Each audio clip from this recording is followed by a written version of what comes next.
السلام عليكم ورحمة الله وبركاته. أعوذ بالله من الشيطان الرجيم.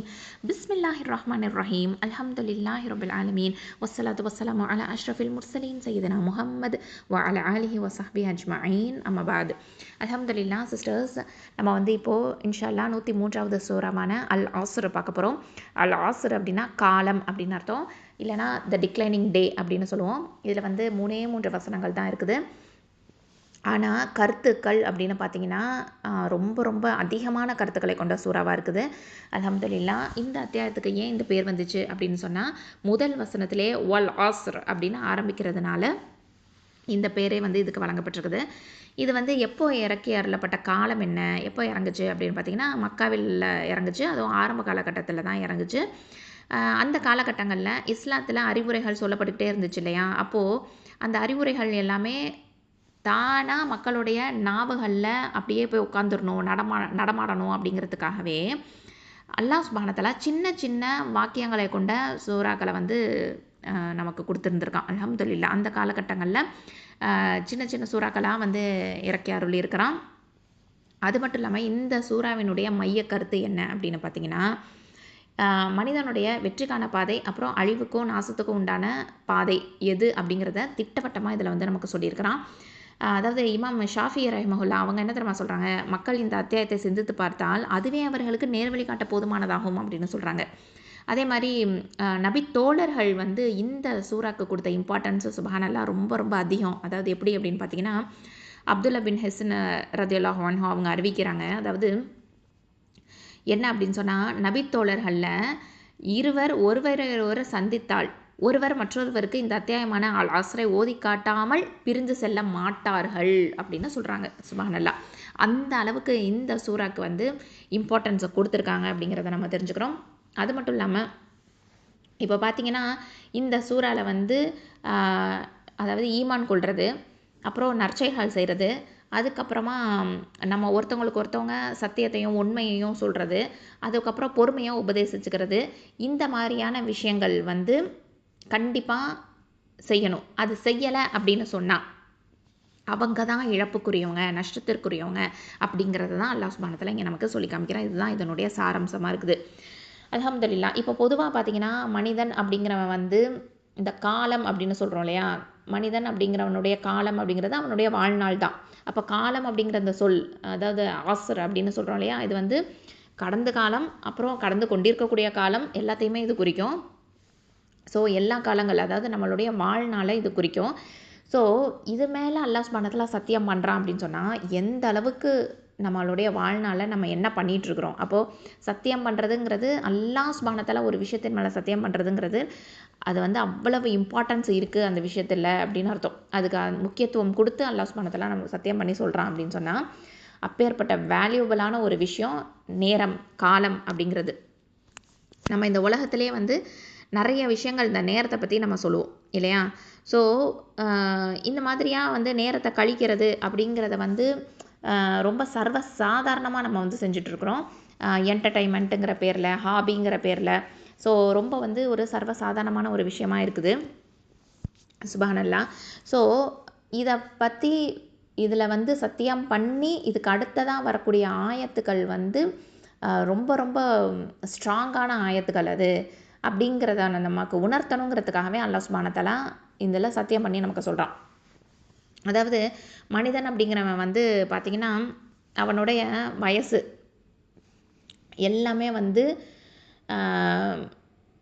எதுக்காக செலவிடுறான் அவனோட வயசை அப்படின்னு பார்த்திங்கன்னா, நல்லா படிக்கணும், அப்புறம் நல்லா சம்பாதிக்கணும், அப்புறம் நல்ல ஒய்ஃபு, ஹஸ்பண்டு, இல்லை பிள்ளைங்க, அப்புறம் நல்ல ரிலேட்டிவ்ஸு, அப்புறம் நல்ல ஃப்ரெண்ட்ஸு, இப்படி செட்டில் ஆயிடணும். இந்த மாதிரியான ஒரு உல்லாசமான வாழ்க்கையை வாழணும், சந்தோஷமாக நம்ம வாழ்நாளை கழிக்கணும், நம்ம வாழ்கிறதுக்கு நல்ல செலவு செஞ்சுக்கணும், இந்த மாதிரியாக நினைக்கிறான் இல்லையா? அப்போது இந்த விலை மதிக்க முடியாத இந்த மூச்சு காற்றை கொடுத்த இறைவனை நம்ம நினைக்காம அதை அந்த மூச்சு காற்றை என்ன பண்ணுறோம், தேவையில்லாத வழியில் வீணாக்கிக்கிட்டு இருக்கோம். அப்போது நம்ம பிறந்ததோடைய உண்மையான பலன் என்ன, நோக்கம் என்ன, அதை நம்ம சிந்திக்கிறதே கிடையாது. அப்போது நோக்கம் என்ன ஆகுது அப்படின்னு பார்த்திங்கன்னா, தவறாக போகும்போது இந்த சூறாவை கொடுத்து நம்மளை வழிகாட்டுறான்.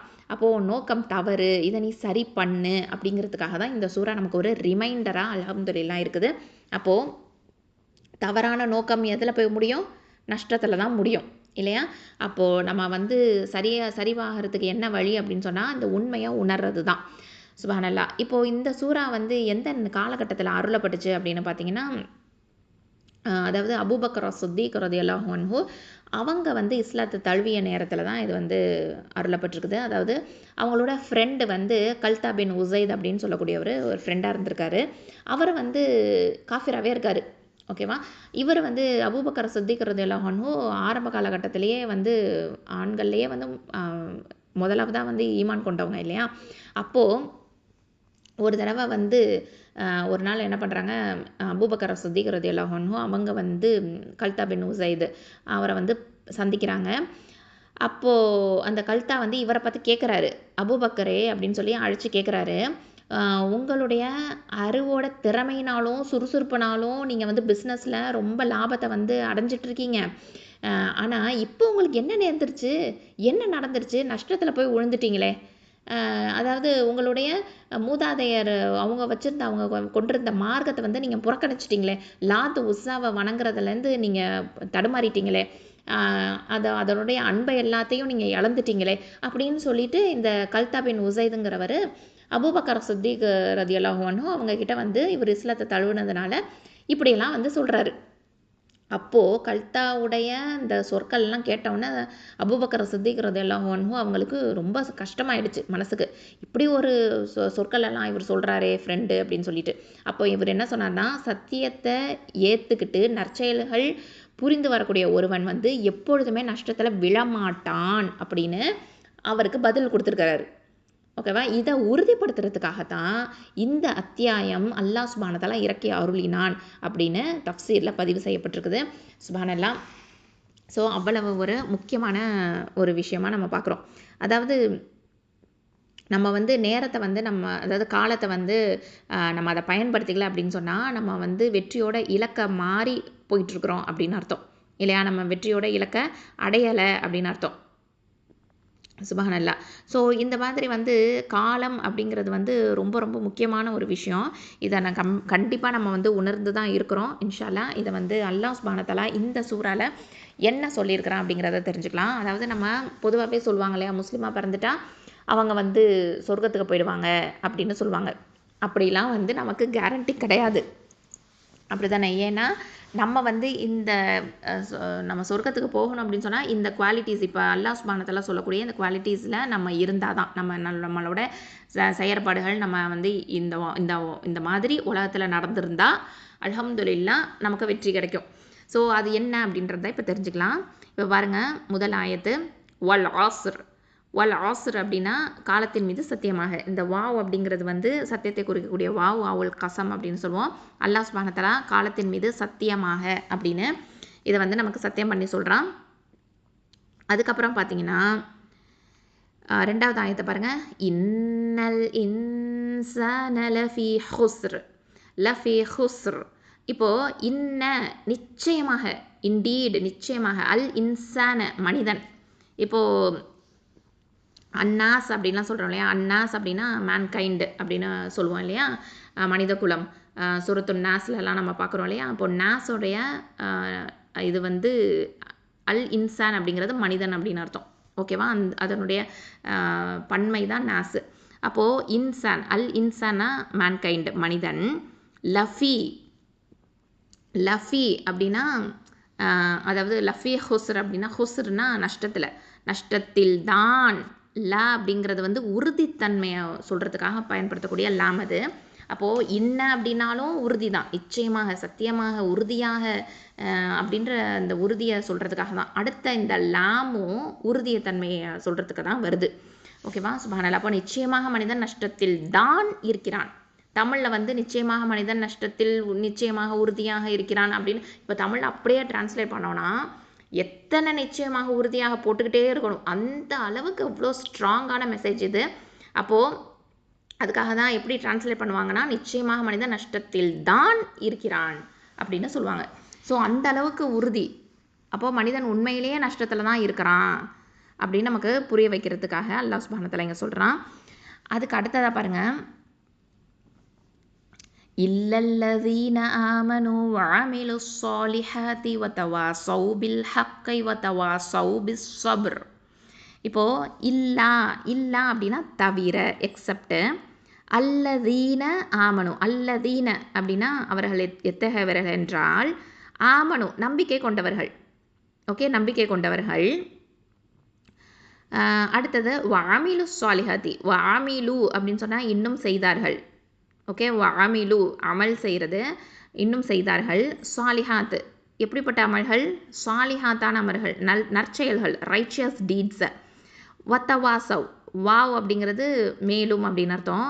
தவாசவ் அப்படின்னா உபதேசிக்கிறது, உபதேசித்து கொண்டார்கள். பில் ஹக்கை, எதை உபதேசம் பண்ணாங்க? ஹக்கை, உண்மையை உபதேசிச்சுக்கிட்டாங்க. அதுக்கப்புறம் வத்தவாசவ் இன்னும் உபதேசிச்சுக்கிட்டாங்க, உபதேசித்து கொண்டார்கள்.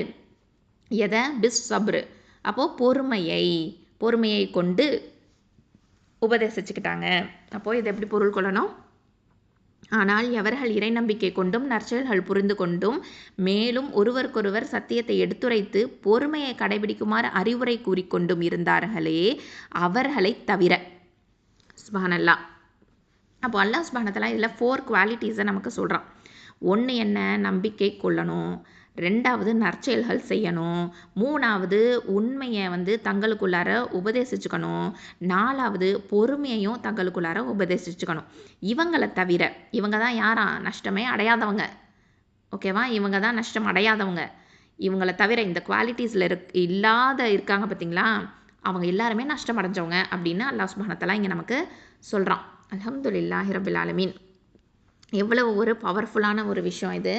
அதாவது அஸ்ர் அப்படின்னு சொன்னால் என்ன அர்த்தம் அப்படின்னு சொன்னால், காலம் அப்படின்றது அர்த்தமாக இருக்குது. ஒரு மனிதன் உயிரோடு இருக்கக்கூடிய காலம், அவனுடைய வாழ்நாளை தான் இது குறிக்குது. மனிதனுடைய வாழ்நாள் அப்படிங்கிறது ரொம்ப ரொம்ப அருமையானது இல்லையா?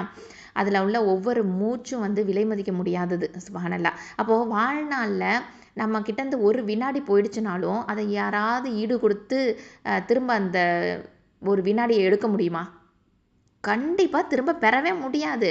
நம்மக்கிட்டேருந்து கிடைக்காத ஒரு விஷயம் என்னென்னா டைம் மட்டும்தான். டைம் நம்மளை விட்டு போயிடுச்சுன்னா அவ்வளவுதான், போயிடுச்சு, திரும்ப நமக்கு கிடைக்காது. அப்போது அந்த வாழ்நாளில் ஈடுகட்ட முடியாத ஒரு விஷயம் என்னென்னா அது காலம்தான். அப்போது அந்த காலத்தின் மேலே, இப்பேற்பட்ட ஒரு அருமையான இந்த வாழ்நாள் மேலே அல்லாஹ் சுப்ஹானஹு வ தஆலா என்ன பண்ணுறான்? சத்தியம் செஞ்சு நமக்கு சொல்கிறான். ஒரு மனிதன் இந்த உலகத்தில் என்ன நோக்கத்துக்காக படைக்கப்பட்டிருக்கிறான், அந்த நோக்கத்தை நிறைவேற்றினாதான் அவங்களுக்கு என்ன கிடைக்கும்? விமோச்சனம் கிடைக்கும், அதாவது வெற்றி கிடைக்கும். அப்படி இல்லை அப்படின்னு சொன்னால் அவங்க நஷ்டமடைஞ்சவங்களாக தான் போயிடுவாங்க. இந்த நஷ்டத்தை விட்டு நம்ம தப்பணும் அப்படின்னு சொன்னால் அதுக்கு என்ன வழி அப்படின்னு சொல்லி 4 வழிகளையும் நமக்கு சொல்லி கொடுத்துட்டான். என்னது? ஈமான் கொள்ளணும். அதுக்கப்புறமா நற்கருமங்கள், நற்செயல்கள் செய்யணும். அதுக்கப்புறம் என்ன பண்ணணும்? அதை உண்மையை நம்ம உபதேசிக்கணும், தூண்டணும், பிறரையும் தூண்டணும், ஹக்கையும் சொல்லணும், சபரையும் உபதேசிக்கணும். சுப்ஹானல்லாஹ். ஸோ இந்த விஷயங்களை தான் அல்லாஹ் சுப்ஹானஹு வ தஆலா இங்கே நமக்கு சொல்லி காமிக்கிறான். இன்ஷா அல்லாஹ் இதை பற்றி 1 by 1 நம்ம பார்க்கலாம். சிஸ்டர்ஸ், நம்ம அல் ஆஸ்ர் காலம் 103வது சூறாவை பார்த்துட்ருக்கோம். இதில் பார்த்தீங்க அப்படின்னு சொன்னால் அல்லாஹ் சுப்ஹானஹு வ தஆலா 3வது ஆயத்தில் இல்லல்லதீன ஆமனு வஅமிலு ஸ்ஸாலிஹாத்தி வதவாஸௌ பில் ஹக்கி வதவாஸௌ பிஸ் ஸப்ர் அப்படின்னு சொல்லி அல்லாஹ் சுப்ஹானஹு வ தஆலா 4 விஷயங்களை நம்ம ஸ்ட்ராங்காக பற்றி பிடிச்சுக்கணும் அப்படின்னு சொல்கிறான். அந்த 4 விஷயங்கள் என்னென்ன? அந்த 4 விஷயங்கள் நம்ம செய்யலை அப்படின்னு சொன்னால் கண்டிப்பாக அவங்க நஷ்டத்தில் தான் இருப்பாங்க அப்படிங்கிறத கன்ஃபர்மேஷனோட சொல்கிறான். அப்போது அதை நம்ம எப்படி எடுத்துக்கணும், அதை பற்றி நம்ம தெரிஞ்சுக்கணும். அப்போது ஈமான் அப்படிங்கிறது ரொம்ப ரொம்ப முக்கியமான விஷயம். ஏன்னா இல்லல்லதீன ஆமனு அப்படின்னு சொல்கிறான். அப்போ ஈமான் கொள்கிறது தான் ஃபஸ்ட்டு விஷயம். அப்போது ஈமான் அப்படிங்கிறது எதை பற்றி நம்ம ஈமான் கொள்வது? ஈமான நம்பிக்கை கொள்வது அப்படின்னு அர்த்தம். எதை பற்றி? அல்லாஹ்வை நம்ம ஈமான் கொள்ளணும். அப்போது அல்லாஹ் தான் இந்த உலகத்தில் உள்ள அனைத்தையும் படைச்சான் அப்படிங்கிறதுல நம்ம ஈமான் கொள்ளணும். அல்லாஹ் தான் இந்த உலகத்தில் முந்தியவர்கள் பிந்தியவர்கள் எல்லாத்துக்குமே வணக்கத்திற்குரியவன் அப்படின்னு நம்ம நம்பணும். அதுக்கப்புறம் தௌஹீது ருபூபியா, தௌஹீதுல் உலூஹியா, அல்லாஹுடைய அழகிய பெயர்களில் பண்புகள், அதாவது அஸ்மா வ சிஃபாத் விஷயத்தில் ஈமான் கொள்றதுங்கிறது ரொம்ப ரொம்ப முக்கியமான ஒரு விஷயம். அதே மாதிரி மலக்குமார்கள் மேலே ஈமான் கொள்வது, மலக்குமார்களை பற்றி நம்ம வந்து கொஞ்சமாவது தெரிஞ்சு வச்சுருக்கணும். அதே மாதிரி அல்லாஹுடைய வேதங்கள் மேலே ஈமான் கொள்வது, அல் குர்ஆன் வேதங்களில் அல் குர்ஆன் இறுதியான வேதமான குர்ஆன் மேலே ஈமான் கொள்வது, அதுக்கப்புறமா தூதர்கள் மேலே ஈமான் கொள்வது, முகமது நபி ஸல்லல்லாஹு அலைஹி வஸல்லம் அவர்களை பற்றி நம்ம வந்து அவங்க மேலே ஈமான் கொள்வது, நம்பிக்கை கொள்வது, அதுக்கப்புறம் மறுமை நாளை பற்றி நம்ம நம்பிக்கை கொள்வது, கப்ரு, மண்ணறை, அதில் உள்ள இன்பம் அப்புறம் துன்பம் இதை பற்றி எல்லாமே நம்ம நம்பிக்கை கொள்வது, அப்புறம் கதா கதிர்ன்னு சொல்கிறோம் இல்லையா, விதி, நன்மையும் தீமையும் அல்லாஹ்வின் நாட்டத்தால் தான் நடக்குதுங்கிறது மேலே ஈமான் கொள்வது, அதே மாதிரி தௌஹீதுல் இபாதா அப்படின்னு சொல்லுவோம், அதாவது ஏகத்துவத்தால் இறைவனை ஒருமைப்படுத்துறது, இதில் நம்ம முழுமையாக நம்பிக்கை கொள்வது, அதே மாதிரி வசீலாவை தேடுறது, அல்லாஹ்வினுடைய திருநாமங்களை சொல்லி நம்ம அல்லாஹ் கிட்ட வந்து உதவியை நாடுறது, அப்புறம் வேறு என்னெல்லாம் வந்து வழிகேடுகள்லாம் இருக்கோ அதுலேருந்து நம்ம தவிர்ந்து இருக்கிறது, நன்மையை எவி தீமையை தடுக்கிறது. ஸோ அதே மாதிரி நபி ஸல்லல்லாஹு அலைஹி வஸல்லம் அவர்களுடைய தோழர்கள் மேலே நம்ம மஹபத் வைக்கிறது. ஸோ இந்த மாதிரியான விஷயங்கள் எல்லாமே நம்ம வந்து நம்பிக்கை கொள்ளணும். சுப்ஹானல்லாஹ். ஸோ இது வந்து சாதாரண விஷயம் கிடையாது இல்லையா. அப்போது அல்லாஹவை பற்றி அப்படின்னு சொன்னால் அல்லாஹவை முழுமையாக, அல்லாஹ் சொன்ன எல்லாத்தையுமே முழுமையாக நம்ம நம்பிடுறது, மறுமையை நம்பிடுறது, நபிமார்களை நம்புறது, வேதங்களை நம்புறது. இந்த ஈமான மனிதனுடைய உயிர் வந்து அவனுடைய உடம்புலேருந்து போகும் பார்த்தீங்களா, அப்போது அவனுக்கு தெரியும் இப்படிப்பட்ட ஈமான் தான் நமக்கு வந்து ஒரு உயரிய தோழியாக இருக்க போகுது, உயரிய தோழனாக இருக்க போகுது அப்படிங்கிறது அப்போ தான் நமக்கு தெரிய வரும். சுப்ஹானல்லாஹ். நம்ம கபருக்கு போய் நம்மளோட உடல் வந்து உயிர் வந்து உடலை விட்டு பிரிஞ்சிருச்சுன்னு வச்சுக்கோங்களேன், அப்போவே நமக்கு கன்ஃபார்ம் ஆகிடும் நம்ம வந்து ஈமான் கொண்டிருக்கோம், அந்த ஈமான் தான் நமக்கு ஃப்ரெண்டாக இருக்க போகுது. சுப்ஹானல்லாஹ். இப்போ அடுத்ததாக பார்த்தீங்கன்னா அல்லாஹ் சுப்ஹானஹு வ தஆலா இல்லல்லதீன ஆமனு அப்படின்னு சொல்லிட்டு வ ஆமிலு ஸாலிஹாத் அப்படின்னு சொல்கிறான். ஆமிலு ஸாலிஹாத் அப்படின்னு சொன்னால் நற்செயல்கள், ரைச்சியஸ் டீட்ஸை நம்ம வந்து செய்யணும். அப்போது நற்செயல்கள் அப்படின்னு சொல்லும்போது ஃபஸ்ட்டு வந்து மனசால் அல்லாஹ்வை தியானிக்கிறதுல இருந்து ஆரம்பித்தாக்கே அதிகமான நற்செயல்கள் இருக்குது. மனசால் தியானிக்கணும், நாவால் அதை துதிக்கணும், உடம்பால் அதை வந்து நம்ம வணங்கணும். அதாவது தொழுகையில் நம்ம என்ன பண்ணுறோம், ருக்கு, சுஜூது இந்த மாதிரி முறைகளில் நம்ம வந்து உடலால் வந்து வணங்குறோம். அது மட்டும் இல்லாமல் நம்ம சம்பாதிக்கக்கூடிய ஹலாலான செல்வத்தில் நம்ம வந்து அல்லாஹ் சொன்ன கட்டளைப்படி அதை வந்து தர்மம் செய்கிறோம். அதே மாதிரி பிறருக்கு உபகாரம் செய்கிறது, படைப்புகள் மேலே இரக்கம் காட்டுறது, பெற்றோர்களுக்கு பணிவிட செய்கிறது, பெரியவர்கள் சிறியவர்கள் எல்லாருக்குமே வந்து நம்ம வந்து அவங்களுக்கு மரியாதை கொடுக்கறது, அன்பு காட்டுறது, நீதியையும் நேர்மையையும் நிலைநாட்டுறது, அப்புறம் ஏழைகளுக்கும் அனாதைகளுக்காக நம்ம உழைக்கிறது, இந்த மாதிரி சொல்லிக்கிட்டே போகலாம். நம்ம வாழ்நாளில் எக்கச்சக்கமான நற்செயல்கள் நம்ம செஞ்சுக்கிட்டே இருக்கலாம். சுப்ஹானல்லாஹ். அப்போது இதில் பார்த்தீங்க அப்படின்னு சொன்னால் அல்லாஹ் சுப்ஹானஹு வ தஆலா ஆமனு அமிலு ஸாலிஹாத்துன்னு ரெண்டுத்தையும் சேர்த்து சொல்கிறான். அப்போது இதில் வந்து ஒன்று இருந்து ஒன்று இல்லை அப்படின்னு சொன்னாலும் நமக்கு டேஞ்சர் தான். அப்போது ஈமான் இருக்குது, நற்செயல்கள் செய்யலை அப்படின்னு சொன்னால் மரம் இருந்து கனியே இல்லை அப்படின்னு அர்த்தம். ஓகே, மரம் இருக்குது ஆனால் அதில் வந்து ஃப்ரூட்ஸ் எதுவுமே இல்லை அப்படின்னு சொன்னால் வேஸ்ட்டான ஒரு மரம் மாதிரி தான். அப்போ ஈமான் இருந்து நற்செயல்கள் செய்யலைன்னா அதுவும் ரொம்ப நஷ்டம்தான். அதே மாதிரி ஈமானே இல்லாமல் நற்செயல்கள் செய்கிறதும் வேறு இல்லாத மரம் மாதிரி தான். அப்போது ஈமான் இல்லை ஆனால் நற்செயல்கள் நிறைய செய்கிறத வந்து நம்ம உலகத்தில் நான் முஸ்லீம்ஸில் எக்கச்சக்கமான பேர் பார்த்துட்டு தான் இருக்கிறோம் நம்ம வாழ்நாளில். அப்படி இருந்தாலும் இது என்னது, வேறில்லா மரத்தா மாதிரி தான். ஓகேவா. இப்போ வேறு இல்லாத மரம் நிற்குமா, கண்டிப்பாக நிற்காது, நஷ்டம்தான் அதுவும். அப்போது ஈமான் நற்செயல்கள் ரெண்டுமே சேர்ந்து இருக்கணும் அப்படிங்கிறது ரொம்ப ரொம்ப முக்கியமான ஒரு விஷயமா அல்லாஹ் சுப்ஹானஹு வ தஆலா இங்கே வந்து நமக்கு சொல்லி காமிக்கிறான். அப்போது ஈமான் கொள்ளாமல் இருந்தாலும் சரி, நற்செயல்கள் செய்யாமல் இருந்தாலும் சரி, இந்த ரெண்டுமே என்னது, இப்படிப்பட்ட கேட்டகரிஸும் இருக்காங்க இல்லையா, அவங்க வந்து கண்டிப்பாக அவங்க நஷ்டமடைஞ்சவங்க தான், அதில் கன்ஃபார்ம் அது அவங்க நஷ்டமடைஞ்சவங்க தான். அப்போது நம்ம என்ன பண்ணணும், ஈமானும் கொள்ளணும், நற்செயல்களும் செஞ்சுட்டு வரணும். அப்போ தான் அது மட்டும் இல்லாமல் பிறருக்கும் அந்த நற்செயல்கள் செய்யணும் அப்படின்னு சொல்லி தூண்டி வேற விடணும். இப்படி இருந்தால் மட்டும்தான் நம்ம நஷ்டத்தில் ஆகாமல் கரெக்டாக நம்ம வழியில் போயிட்டுருப்போம் இல்லையா. சுப்ஹானல்லாஹ். அப்போது நம்மளுடைய நன்மைகள் வந்து நன்மைகள் மூலமாக உண்மை எது அப்படிங்கிறத உணர்ந்து நம்மளோட நிப்பாட்டிக்காமல் பிறருக்கும் அதை எடுத்து சொல்லிக்கிட்டே இருக்கக்கூடியவங்களாக இருக்கணும். உண்மையின் பக்கம் அவங்கள அழைக்கக்கூடியவங்களாகவே இருந்துக்கிட்டே இருக்கணும். இந்த மாதிரி இருக்கும்போது கண்டிப்பாக நமக்கு சப்ர் அப்படிங்கிறது ரொம்ப அவசியம். இப்போ இந்த மாதிரி அழைக்கிற நேரத்தில் தாவா பணியில் இருக்கிறவங்கள்ட்ட கேட்டிங்கன்னா நிறைய பேருக்கு அந்த சபரு இருக்காது. அப்போ சபரும் இங்கே தேவை அப்படிங்கிறத அல்லாஹ் சுப்ஹானஹு வ தஆலா சொல்லி காமிக்கிறான். ஏன்னா நம்ம சொன்ன உடனே யாரும் அக்செப்ட் பண்ணிக்க மாட்டாங்க இல்லையா, அவங்களுக்கு டைமுங்கிறது ஒன்று தேவைப்படும். அப்போது பொறுமையோடு அதை சகிச்சுக்கணும். நம்ம ஒரு லட்சியத்தை அடையணும் அப்படின்னு சொன்னால் அதுக்காக நம்ம வந்து சகிச்சுக்கணும், பொறுமையாக இருக்கணும். அதை வந்து லட்சியத்தை கைவிடாமல் மக்கள் மத்தியில் அதை நம்ம வந்து எடுத்து சொல்லிக்கிட்டே இருக்கணும். உண்மை அப்படிங்கிறது எப்பொழுதுமே பிறருக்கு வந்து எப்படி இருக்கும், கசப்பாக தான் இருக்கும் இல்லையா? ஆனால் அதை வந்து திரும்ப திரும்ப திரும்ப திரும்ப அதை நம்ம வந்து சபரோடு அதை சொல்லிக்கிட்டே இருந்தோம் அப்படின்னு சொன்னால், உண்மை கசப்பாக இருப்பினும் அதை சொல்லிக்கொண்டே இரு அப்படின்னு பெருமானார் ஸல்லல்லாஹு அலைஹி வஸல்லம் சொல்லியிருக்கிறாங்க. இது புகாரி கிதாபில் பதியப்பட்டிருக்கு. அப்போ நம்ம வந்து அவங்களுடைய வேர்ட்ஸை ஃபாலோ பண்ணி கண்டிப்பாக சொல்லிக்கிட்டே தான் இருக்கணும். வட்டத்தில் ஒரு காலத்தில் அவங்க வந்து என்ன பண்ணுவாங்க, அந்த சத்தியத்தை அல்லாஹ் சுப்ஹானஹு வ தஆலா அவங்க மனசில் அந்த ஹிதாயத்தை போடக்கூடிய ஒரு நிலை ஏற்படலாம். அதனால் நம்மளுடைய பணி என்ன அப்படின்னா, நம்ம வந்து அல்லாஹ் சுப்ஹானஹு வ தஆலா உபதேசிக்க தான் சொல்கிறான். போய் வற்புறுத்த சொல்லலை, போய் அவங்க கண்டிப்பாக நான் சொல்கிறத கேட்டே ஆகணும் அப்படின்னு ஃபோர்ஸ் பண்ண சொல்லலை. அல்லாஹ் சொல்கிறது உபதேசிக்கணும், உண்மை ஹக்கை வந்து நீ உபதேசி அப்படின்னு சொல்கிறான். வத்தவாசோ பில் ஹக்கி. அப்போ உண்மையை நம்ம உபதேசிக்கணும்னு சொல்லும்போது அதை நம்ம உபதேசிக்கணும்.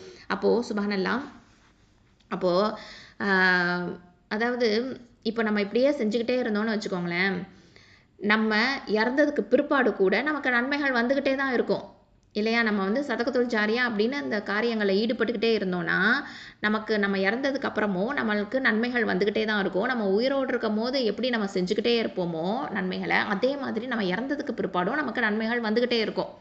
சுப்ஹானல்லாஹ். ஸோ அப்போ நம்ம உயிரோடு இருக்கிற மாதிரி தானே, நம்ம நற்செயல்கள் மூலமாக இந்த உலகத்தில் உயிரோடு இருக்கிற மாதிரி தானே. சுப்ஹானல்லாஹ். அப்போது அந்த அளவுக்கு இதுக்கு வந்து இந்த நற்செயல்கள் அப்படிங்கிறது வந்து பயங்கரமான வேல்யூவோடு இருக்குது அப்படிங்கிறத தெரிஞ்சுக்கணும். அப்போது ஈமான் கொண்டு நற்செயல்கள் செய்யணும் அப்படிங்கிறத தெரிஞ்சுக்கணும். நபிகள் பெருமானார் ஸல்லல்லாஹு அலைஹி வஸல்லம் நமக்கு சொல்கிறாங்க, இது சஹீஹ் முஸ்லிமில் பதியப்பட்ட செய்தி என்னன்னா, ஒருவன் வந்து மற்றொருவனை நற்கர்மங்களை செய்யும்படி தூண்டினால் நற்செயல்கள் செய்தவனுக்கு எவ்வளவு நற்கூலி கிடைக்குமோ அவ்வளவு தூண்டியவனுக்கும் கிடைக்கும் அப்படின்னு சொல்கிறாங்க. அதே மாதிரி ஒரு விஷயமும் சொல்கிறாங்க, ஒருவன் மற்றொருவனை கெட்ட காரியம் செய்யும்படி தூண்டினால் கெட்ட காரியம் செய்தவனுக்கு எவ்வளவு தண்டனை உண்டோ அவ்வளவு தூண்டியவனுக்கும் உண்டு, அதில் கொஞ்சமும் குறையாது அப்படின்னு சொல்கிறாங்க. ஸோ நமக்கு என்ன இருக்குன்னா, ரிவார்டும் இருக்குது, அதே சமயத்தில் எச்சரிக்கையும் இருக்குது இல்லையா? சுப்ஹானல்லாஹ். அடுத்தது பார்த்தீங்கன்னா, வதவாசோ பில் ஹக்கி, சத்தியத்தை போதிக்கணும்னு சொல்லும்போது ஹக்கு அப்படின்னா உண்மை, உரிமை அப்படிங்கிற அந்த பொருளை கொடுக்குது. அப்போது இந்த விஷயத்தில் உண்மையான மார்க்கத்தை, உண்மையை பேசுகிறத, பிறருடைய உரிமையை பாதுகாக்கிறத வந்து இது குறிக்குது. சுப்ஹானல்லாஹ். அப்போது உண்மையான மார்க்கம் அப்படிங்கிறது என்னது? இது இஸ்லாம். ஈமான் கொள்ளணும், வணக்கம் புரியணும், அல்லாஹ் சுப்ஹானஹு வ தஆலாக்கு வணங்கணும். அது மட்டும் இல்லாமல் நல்லொழுக்கத்தோடு இருக்கணும், தர்மம் செய்யணும், அன்பு காமிக்கணும்.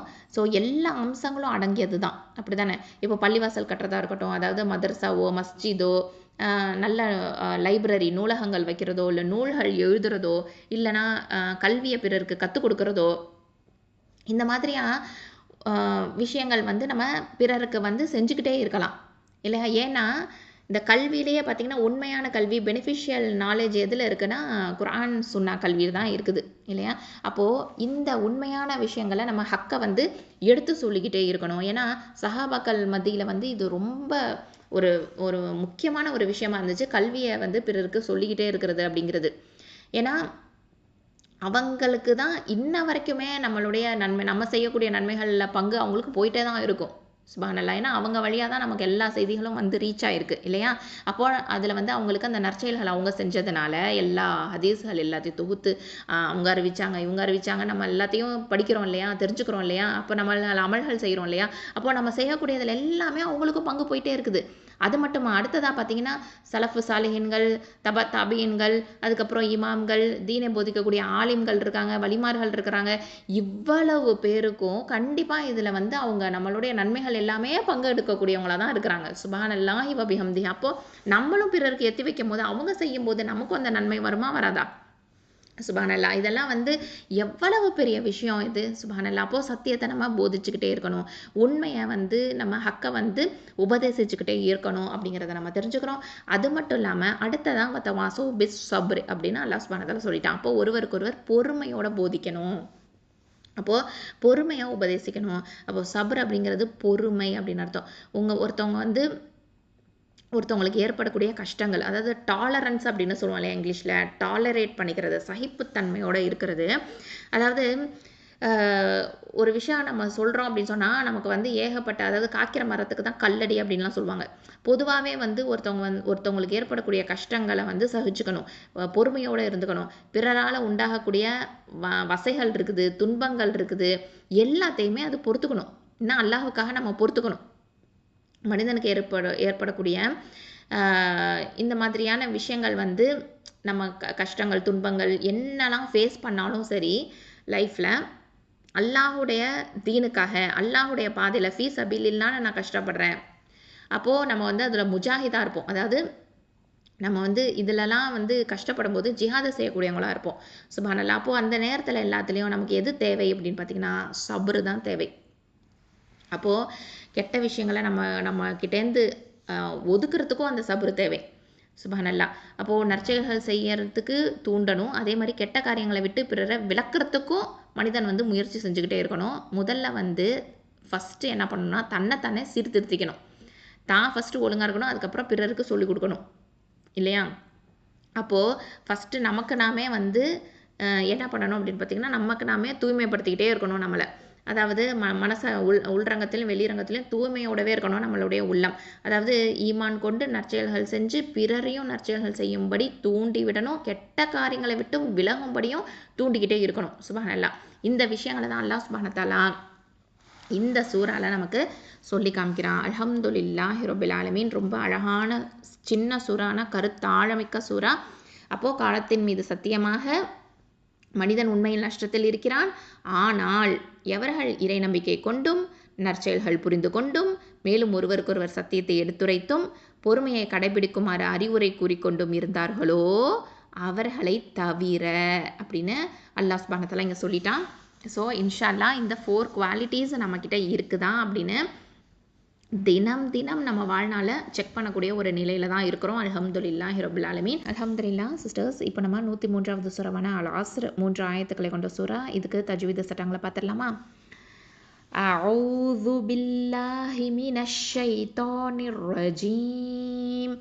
பிஸ்மில்லாஹிர் ரஹ்மானிர் ரஹீம். வல் அஸ்ர். வா ஃபதா லாம் சுக்குன் வல் நடுவில் இருக்கக்கூடிய ஹம்சத்துல் வசல் உச்சரிக்க மாட்டோம். ஐன் ஃபதா சாது சுக்குன் அஸ். இந்த அஸ் அப்படின்னு சொல்லும்போது இந்த ஐன் வந்து எங்கேருந்து வரணும்? வசத்தல் ஹல்க்கு. சாது வந்து உங்களுக்கு இது வந்து தரஃபுல் லிசான் எழுத்து. அப்போது இதை வந்து கரெக்டாக உச்சரிக்கணும். அதே மாதிரி இதுக்கு வந்து ஹம்ஸுங்கிற சிஃபத்தை கொடுக்கணும், அதாவது காற்று வந்து வெளியேற்றணும். ஓகேங்களா? அதுக்கப்புறம் இதுக்கு சஃபீருங்கிற சிஃபத் இருக்குது, ஆஸ் அப்படின்னு சொல்லணும். ரஹாவா சிஃபத் இருக்குது, அதாவது டைமிங் கொடுத்து ஓதணும். வல் ஆஸ்ர் அந்த காற்று வந்து நல்லா வெளியில் போகிறதுக்கான டைமிங் நமக்கு கொடுக்கணும். அதே மாதிரி இந்த சாது வந்து ஹெவி லெட்டர் கூட. ஸோ அதையும் இதில் கவனம் வச்சுக்கணும். ஸோ நிறைய விஷயங்கள் இதில் வந்து கவனம் வச்சு ஓதணும். அதுக்கப்புறம் ரா கெஸ்ரா ரீ அப்படின்னு இருக்கு இல்லையா? இதை வக்ஃபு பண்ணும்போது என்ன பண்ணுவோம்? ஸ்டாப் பண்ணும்போது ரா சுக்கூனை மாற்றுவோம். அப்போது இங்கே என்ன சட்டம் வரும் அப்படின்னு பார்த்தீங்கன்னா, ரால சுக்கூன் வந்துருச்சா, அதுக்கு முன்னாடி உள்ள எழுத்தும் சுக்கூன் பெற்றிருக்குது, அதுக்கும் முன்னாடி உள்ள எழுத்து ஃபத்தா வந்திருக்குது. அப்போது இந்த ராவை எப்படி ஓதணும்? தஃப்ஹீமா, அதாவது வல்லினமாக தான் ஓதணும். ஓகேவா? அதை எப்படி ஓதுறது? வல் ஆஸ்ர். அடுத்ததான் 2வது ஆயத்தை பாருங்கள். இன்னல் இன்சான லஃபீ ஹுஸ்ர். அப்போது ஹம்சா கெஸ்ரா நூன் ஷத்தா இன், நூன் ஃபதா லாம் சுக்குன் நல். இன்னல். அப்போ நூனில் முஷத்ததா இருக்கா? அப்போது இதை வந்து நம்ம அக்மல் குட்னா கொடுத்து ஓதணும். அடுத்ததான் லாம் சுக்குனோட இணைஞ்சிருது. அதுக்கப்புறம் ஹம்சா கெஸ்ரா நூன் சுக்கூன் இருக்குது. அப்போ நூன் சாக்கினாக்கு அடுத்த எழுத்து என்னன்னு பாருங்கள், சீன் வந்திருக்குது. அப்போ இங்கே என்ன பண்ணணும்? எஹ்ஃபா பண்ணணும், குன்னா செஞ்சு மறைச்சு ஓதணும். அப்போது இன்சான சீன் ஃபதா அலிஃப் சகைரா ச 2 ஹர்க்கத்தை நீட்டணும். நூன் ஃபதா ந.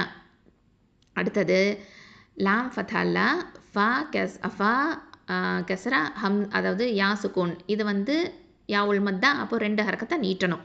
லஃபி. அடுத்ததா ஹா தொம்மா சீன் சுக்கூன் ஹுஸ். ஹுஸ். ரா கெசரத்தைன் இருக்குது. இப்போ இதை என்ன பண்ணணும்? இதையும் வக்ஃபு பண்ண போகிறோம். ஸ்டாப் பண்ணுறதுனால ரா வந்து என்னாகும்? சுக்கூனாக மாறிக்கும். அப்போது ரா சுக்கூனாக மாறும்போது ரா சுக்கூன் பெற்றிருக்குது, அதுக்கு முன்னாடி உள்ள எழுத்து சுக்கூன் பெற்றிருக்குது, அதுக்கும் முன்னாடி உள்ள எழுத்து தம்மா பெற்றிருக்குது. இப்படி இருந்தாலும் என்ன சட்டம்? ராவை வந்து தஃப்ஹீமா வல்லினமாக தான் உச்சரிக்கணும். ஓகேவா? ஹுஸ்ர் ஹுஸ்ர். ஓகே, இந்த சீன்னு சவுண்டும் வரணும், ரா சவுண்டும் வரணும். ஓகே, இன்னல் இன்சான லஃபீ ஹுஸ்ர். ஓகே, அதான் தஃபீமா வேற ஓதணும். அடுத்ததான் மூன்றாவது ஆயத்தை பாருங்க. இல்லல்லதீன ஆமனு வஅமிலு ஸாலிஹாத். இப்போ இதை மட்டும் பார்ப்போம். ஹம்சா கெஸ்ரா லாம் ஷத்தா இல், லாம் ஃபத்தா லாம் ஷத்தாவோட இணைது. இல்லல் இல்லல்ல. ஓகே, லாம் ஃபத்தா இதுக்கு நடுவில் இருக்கக்கூடிய ஹம்சத்துல் வசல் உச்சரிக்க மாட்டோம். அடுத்தது ஜால் கெஸ்ரா யாசுக்குன் வி, யாவுல் மது 2 ஹரக்கத்து, நூன் ஃபத்தா ந. இல்லல்லதீன.